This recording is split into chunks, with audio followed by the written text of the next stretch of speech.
তো ওই দোকানটায় জল ওঠেনি তখন? ওরা অনেকটা উঁচুতে ছিল তো, ও আচ্ছা। যার ফলে কি হয়েছে, তুমি 4 নম্বর রুমটা দেখবে, লক্ষ্য করবে অনেকটা উঁচুতে, অনেকটা উঁচু, হ্যাঁ একদম যেখানে লেভেল ক্রসিংটা আছে হ্যাঁ, ঠিক দেখবে অনেকটা উঁচু যায়, আর ওর থেকে নিচে ডাউন হয়ে। আর তোমাদের ওই দিকটা, ওই ডান দিকের যে গলিটা আছে ওটা অনেকটা নিচু, অনেকটা নিচু, ওটা অনেকটা নিচু, যার ফলে কি হয়েছে ওদের জল ওঠেনি তা নয়, কিন্তু ওর জল লেভেলটা যেখানে ছিল তার উপরে কিছু জিনিসপত্র ছিল যেগুলো সেফ ছিল, ওখান থেকে কিছু দিয়েছিল ওই র্যাক ট্যাক গুলোর মধ্যে হয়তো যেগুলো ছিল।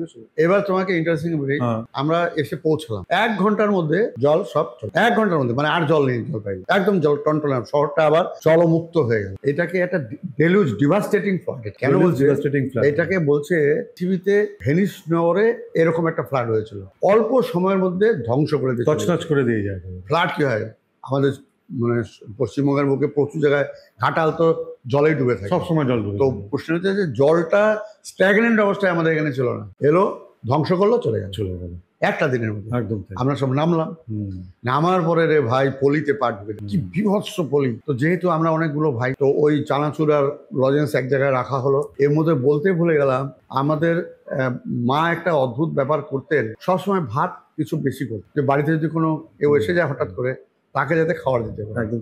তো আর কিছু না, ভাতের হাঁড়িটা জলের মধ্যে ভাসছিল, তো সেই ভাতটাকে চানাচুর দিয়ে মেখে আমরা সবাই খেলাম তখন। But still I could not remember, তারপরেও কিন্তু জল তেষ্টা আমাদেরকে কিভাবে মিটেছিল আজকের দিন পরে নেওয়ার মনে নেই। যে আমাদের সেই সময় জলের তো কোনো অপশন নেই, আমাদের টিউবওয়েল ছিল, আর এইসব জলের কথা তো ভাবাই যায় না তখন। মানে তখন তো আর এরকম মিনারেল ওয়াটারে প্যাকেজ ওয়াটার তখন ছিল না, কুয়া ছিল সবার, আর তোমার পাশে টিউবওয়েল ছিল, হয় কুয়া নাহলে টিউবওয়েল। টিউবওয়েলটা আমাদের ছিল না, কুয়া ছিল, ও জল আমরা ফুটিয়ে খেতাম, বাইরের এসব যে সাপ্লাই জল এগুলো ছিল না, বুঝলে তো, জল ফুটিয়ে আমরা খেতাম। তো ন্যাচারালি তো জলের একটা বিরাট অভাব ছিল, কিন্তু আমাদের হয়তো এবং আমার মনে হয় সেই দিন আমরা যে ভাত খেয়েছিলাম আর কেউ ভাত খেয়েছে বলে আমি বিশ্বাস করি না। পরের দিন সকালবেলায় আমাদের ওই সেই সময় যে বাড়িগুলো ছিল না, উপরে র্যাক থাকতো, তাতে ওই চালের টিনটা ছিল ওইখানে রাখা। আমাদের মা সকালবেলায় উনুন থাকে না, কয়লার উনুন, তোলা ওই যে বালতির মতন তুলে নিয়ে যায়, বালতির মধ্যে 3টে মাথা দিয়ে কয়লার উনুন, ওইটাকে মা ধরালেন,